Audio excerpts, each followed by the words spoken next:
Hi everyone, সবাই কেমন আছেন? আমি শুভ, আশা করি ভালোই আছেন। আজকে আমি যাইতেছিলাম যে ডেকোরেশন করছিলাম সেই ইভেন্টে মালামাল খুলে আনতে, সেরকম টাউনে ওইদিকে একটা ইভেন্ট, তাই হচ্ছে আমি যাইতেছিলাম ইভেন্ট আনতে। এখন হচ্ছে আমাদের ফুল মালামাল ভরা হয়ে গেছে, এটা প্যান্ট সব ভরা হয়ে গেছে আমার মামার গাড়িতে।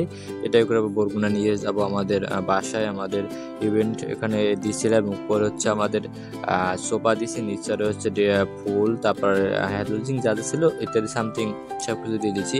এবং হচ্ছে এটা হচ্ছে আমাদের এখন বাসাতে নিয়ে যাবো। ওকে গাইস, এবং কে কে আমার ভিডিওতে দেখছেন প্লিজ কমেন্ট করে জানাবেন, এবং কেমন কি লাগে ভিডিওটা সবাই প্লিজ কমেন্ট দিবেন। এবং যদি আমার চ্যানেল নতুন হয়ে থাকেন প্লিজ সাবস্ক্রাইব করে দিবেন, এবং অন্য একদিন আপনাদের মাঝে অন্য একটা ভিডিও নিয়ে শেয়ার করবো আমাদের টপিকস। এবং জায়গাটার দৃশ্যটা অনেক সুন্দর লাগছিল, গ্রাম অঞ্চল তো, তারপর হচ্ছে টিয়া পাখি ডাকে, মানে মোটামুটি অনেক ভালোই লাগে গ্রাম অঞ্চলের দৃশ্য। ওকে গাইস, সবাই ভালো থাকবেন।